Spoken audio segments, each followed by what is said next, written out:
They found me curled up in the server room, asleep on a beanbag chair I brought from home, hoodie half zipped, fingers still resting on my laptop keyboard. That's where I was when the new COO walked in with her clipboard and clicky heels, looking for the ghost who built the system. Apparently, no one had seen me in person for weeks. But the systems were humming.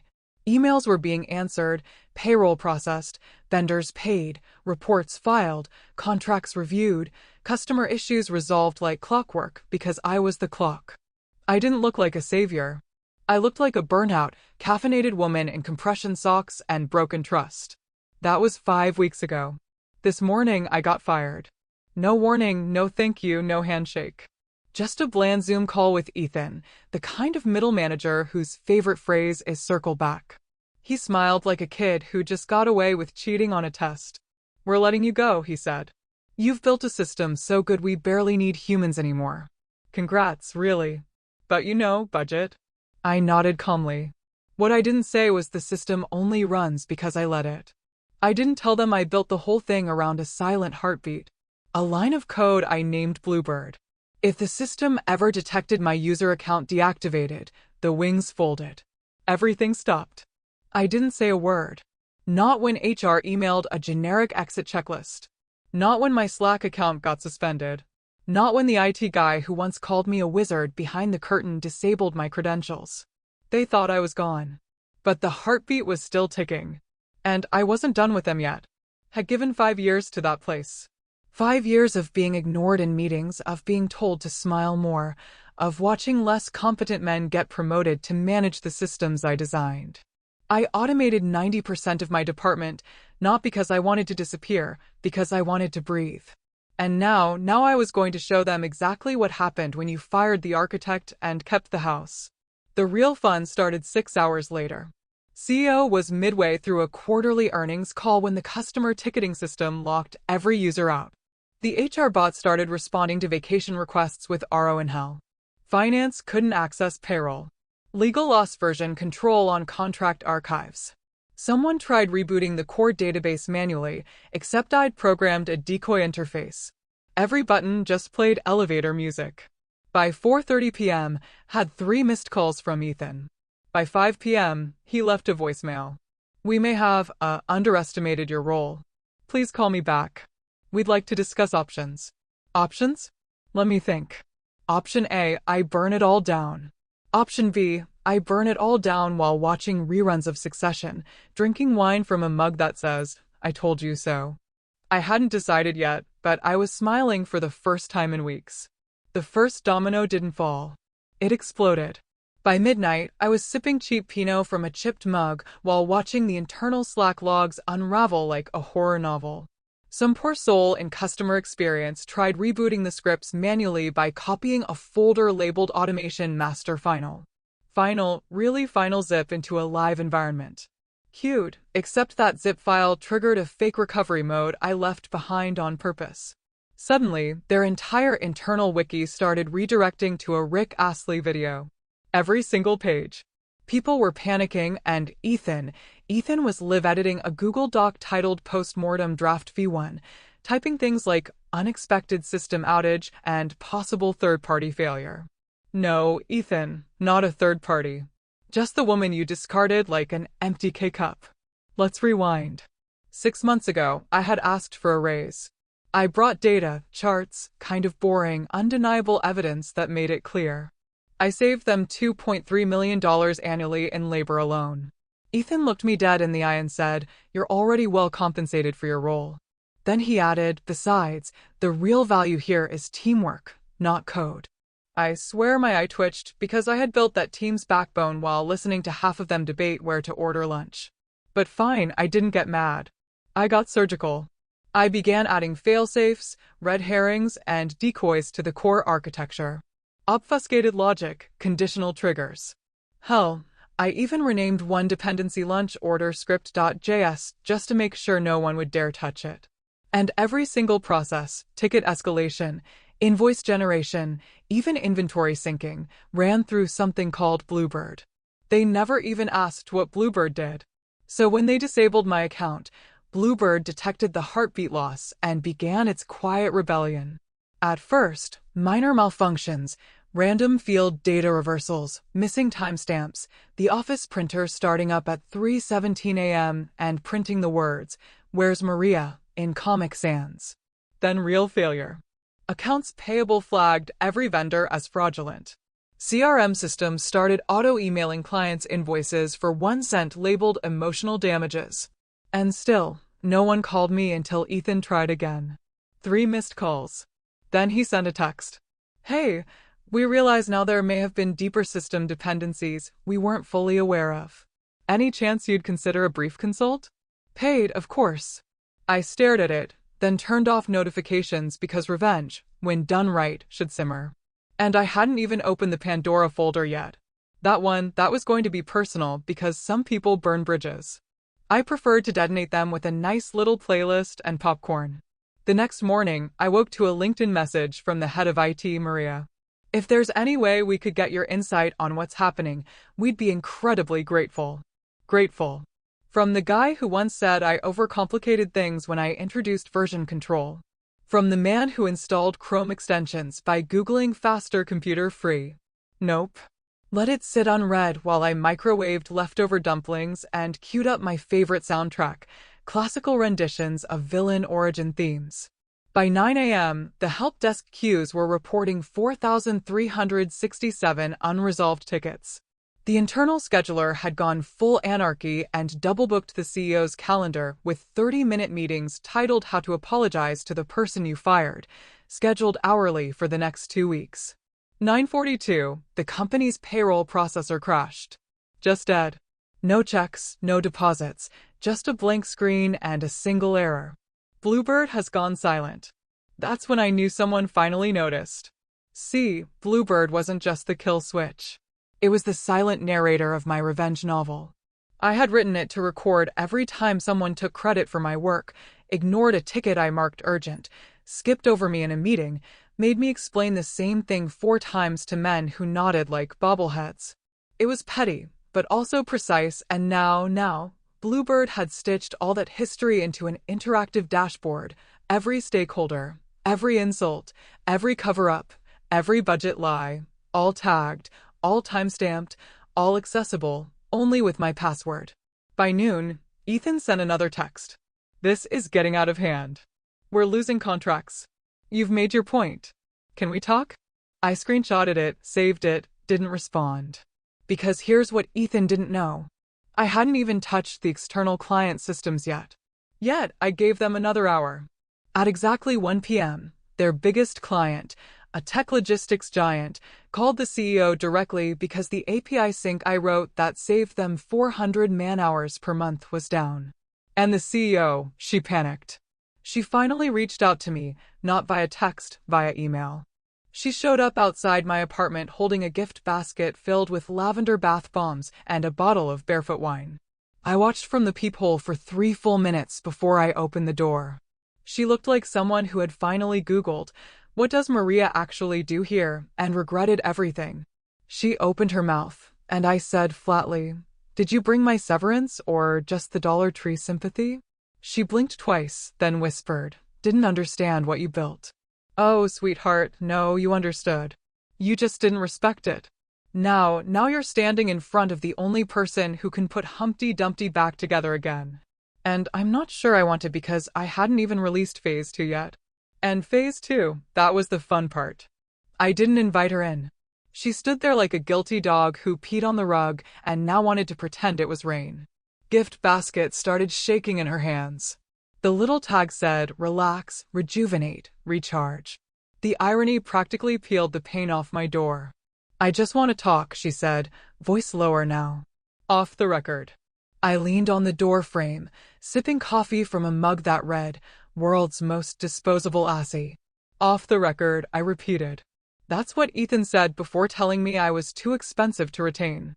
Right after I wrote the scripts that made half his team obsolete, he blinked. He said, "What?" I raised my eyebrow. "Oh, you didn't know?" That's funny because Bluebird did.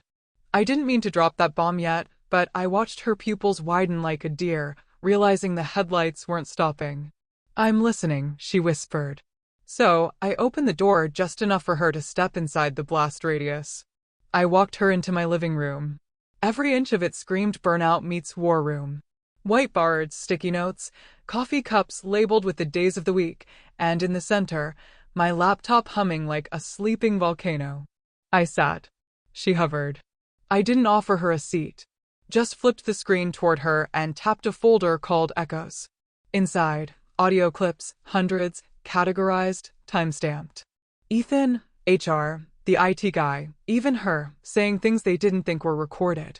I hadn't meant to collect blackmail, but when you live invisible long enough, you learn to leave a trail yourself in case no one else will. She sat slowly, like the couch might bite her. One clip auto-played. Ethan's voice. She's like a blender. Great when it works. Annoying when it doesn't, replaceable. Then HR, we can spin it as role redundancy. Say she was consulted, not removed. Then her voice, if she's smart enough to build all this, she'll be smart enough not to burn bridges. She turned to me. That's not how I meant it. I shrugged. Don't worry, not burning bridges. I'm burying them in salt and watching what grows. Silence. Then she whispered, what do you want? And that's when I really knew I'd already won because it wasn't about wanting anymore. It was about choosing. I want phase 2, I said. And I want you to watch. I clicked a button. She flinched. Across the city, dozens of email inboxes dinged simultaneously. Every department head, every board member, every investor. Each one got a personalized dashboard, a visual, interactive timeline of their department's actual productivity before and after I was let go. Color-coded, animated, and unmistakably damning. Oh, and at the very top, a blinking line of text that said, ask me how to fix it. Her phone buzzed, then again. And again. She stood up. No words, just fear. But I stopped her at the door. Next time someone says automation makes people unnecessary, I said quietly, remind them who wrote the code. Then I shut the door in her face. But I wasn't done. Not even close, because tomorrow was Friday and Friday was for the clients. Friday arrived like a blade, sharp, quiet, measured. I dressed in black, not for drama, but for clarity. Hoodie, leggings, no makeup, revenge uniform. My hair was in the same messy bun it had lived in for weeks, and the only accessory I wore was a tiny silver pin on my chest. A bird in flight. Bluebird. At 9 a.m. sharp, I opened the admin console for the client-side portals. 16 high-value accounts, 16 companies who relied on the integrations I'd personally built, patched, secured, and streamlined. These weren't faceless users. These were people who sent me thank you emails, holiday cards. One even named his dog, Maria Bot, after a bug I squashed in record time. And every single one of them had no idea I was gone. I gave them a gift. At 9:02, their dashboards changed seamlessly. No crashes, no glitches, just one new tile at the top. Wire service just got slower. Clicking it opened a simple video. Me. No filters, no edits. Sitting in front of my laptop, looking exhausted, but calm. Hi, I said. I'm Maria. You don't know me, but you've used my work every day for the last 3 years. Today, your service is about to degrade by 67%. Not because of a hack, not because of a bug, because I was removed. The video cut to graphs, clean, brutal lines, performance before me, after me. Projections, logs, timers, all indisputable. Then a quote from Ethan's Slack played with crisp narration. We can afford to lose her. The clients won't notice. Silence. Then my voice again. Let me know if you noticed. I ended it with my personal email and a link. Click here if you want your system restored. By 10 a.m., I had 12 emails. By 10:30, I had 4 Zoom requests and a call from someone named Trevor, VP of Ops at their biggest logistics client, who began the call with, I don't know who the hell let you go, but I'd like to fire them personally. By noon, I was trending on their internal Slack again, but not as a ghost. Now I was a poltergeist with Wi-Fi, and somewhere in that building, Ethan was sweating through his Banana Republic dress shirt, trying to explain how I wasn't that critical until one client CC'd the entire board on this email. If Maria isn't reinstated, we're pulling our contract and taking our data with us. Attached was a screenshot of my dashboard. Subject line: Your backbone has left the building and took the spine with her. That afternoon, my phone buzzed with an incoming number I hadn't seen in years. Victor Liu, CTO, board member, the only one who'd ever asked real questions during a meeting. The man who once said, "Maria, if you ever build a company, I'd buy stock in it." I answered, still interested in building something, he asked. I didn't respond immediately, just smiled, then glanced at the notification bar. Ethan was calling again. And this time I answered. "Ethan," I said calmly. He didn't say hello, he sighed. That soft, easing kind of sigh that happens when someone realizes the floor they've been standing on is actually quicksand. "We need to talk," he said. "Please." I let the silence stretch just enough to make him sweat. "Talk," I replied, sipping my coffee. I've got a limited attention span for men who replace talent with hubris. Okay, he rushed. "Look, we messed up." I messed up. You were more integral than we thought."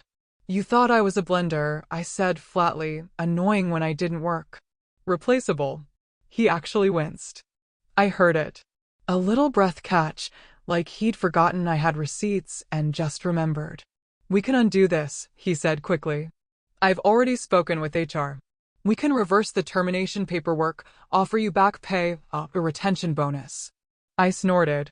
"You're offering me money to fix what you broke after you threw me out like yesterday's broken spreadsheet." "It's not just about money. We need your leadership.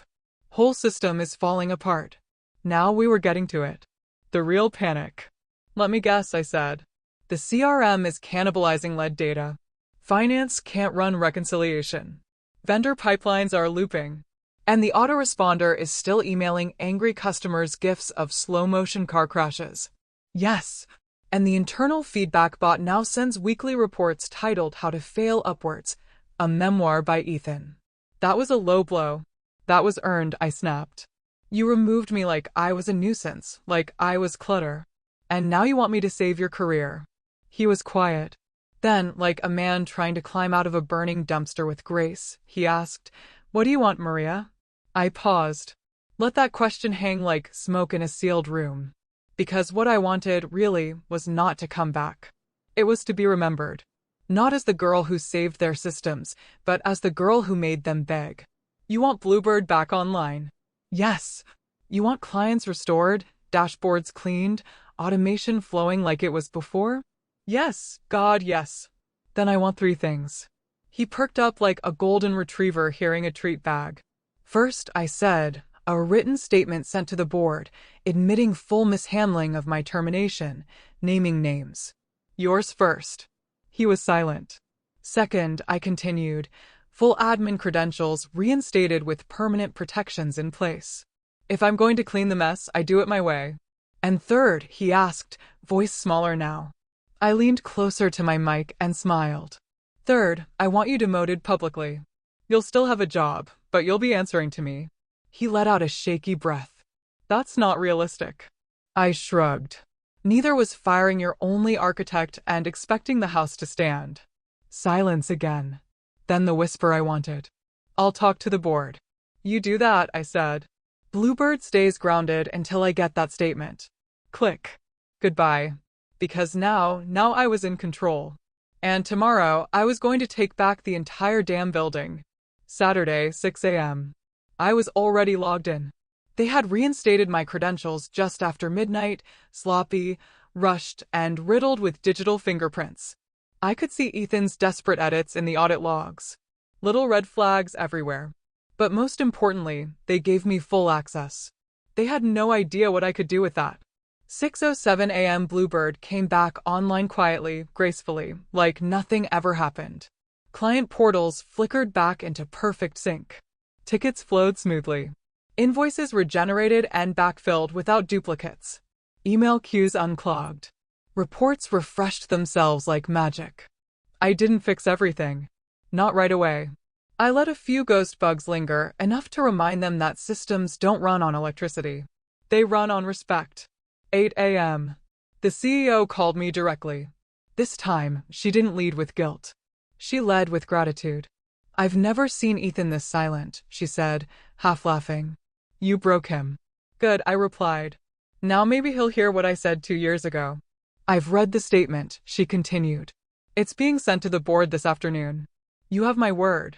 I believed her because by then, I already had a backup copy, a failsafe that would forward it to every major tech news outlet if they tried to walk it back. Insurance. At 10 a.m., I walked into that building for the first time in 4 weeks. The security guard froze when he saw me, then gave me a slow, stunned nod, like he just saw someone walk out of their own grave. Inside, it was chaos. Desks cluttered with post-it notes and half-eaten apologies. Frantic junior devs trying to explain systems they didn't build. Whiteboards filled with bad guesses and duct-taped workflows. And there, in the corner office with the blinds half-closed, was Ethan. He didn't look up when I opened the door, just stared at his screen, silent. I let the silence breathe. I read your letter, I said. Almost sounded sincere. He finally turned, pale, smaller. His button-up shirt wrinkled like it was sweating with him. You win, he said. I stepped inside. Closed the door behind me. No, I said. I earned. What you did was lose. He swallowed hard. I'll report to you starting Monday. No, I replied. You'll report to Camille, my intern. She's 23. She understands the system better than you ever did. He blinked. That's your word. Replaceable. I turned to go but paused. Oh, and Ethan, I read your draft of the post-mortem report, he winced. You misspelled redundant. Click. Door closed. Behind me. Kingdom I rebuilt started humming again. But this time, I wasn't just the ghost in the wires. I was the damn architect. And I had one more surprise left. The final reveal for Monday. Because Monday, that was when the board would learn I wasn't just reinstated. I was being given the power to rebuild the entire department from scratch. Monday arrived dressed like Judgment Day. Gray skies, cold air, and the kind of stillness you feel before a system reboot. Didn't walk into the building this time. I strode. The glass doors slid open like they recognized their new god. People turned. Phones stopped mid-scroll. Conversations fell off cliffs. I wasn't the ex-employee anymore. I was the storm they tried to ignore. And I brought blueprints. At 9 a.m., I entered the boardroom with a black backpack, a tablet, and a tiny metal clicker. No presentation, no slides, just me and what I had built in secret. They thought I was just rebooting the old. No, I had spent the weekend building something better from scratch. Let's begin, I said, tapping the tablet. The lights dimmed, screens flickered. Then a live demo, a new automation suite, streamlined, visual, secure, not just code, a platform, a system that could be used, understood, extended without me. They gasped. Not because it worked, but because it worked without fear. I smiled. The future of this company isn't code. It's ownership, not of systems, but of trust. This, I pointed at the screen, runs because people are respected, not replaced. The COO leaned forward. And who will lead this rebuild? I looked them each in the eye. Not Ethan, a beat. I'm not coming back as an employee, I continued. I'm coming back as a partner. I'll rebuild the department under a new charter with my own team, reporting directly to the board. And I pick my successor. Silence. Then Victor Liu, CTO, exhaled like he'd been holding his breath since 2020. Approved. No vote, no debate, just done because they knew. The girl they fired built an empire inside a spreadsheet, burned it to the ground, and came back with blueprints for a smarter kingdom. Later that evening, as I packed up to go, I passed Ethan's desk. It was smaller now, near the copier. He didn't look at me, just kept his eyes on his screen, hands trembling slightly. Black window blinked. Camille had pinged him. Please summarize the morning outage reports for Maria before end of day. I didn't stop walking. Outside, I inhaled air that didn't taste like burnout. For the first time in years, I felt weightless. At home, Bluebird chirped back online, calm, happy in me. I sipped a glass of something expensive, curled up with a blanket, and watched the numbers rise. Productivity, morale, respect. I didn't destroy the system. I rewrote it. And this time, my name wasn't hidden in the source code. It was at the top. Bold, unignorable. Maria Vega, partner, architect, survivor of a system too blind to see her until she shut it down.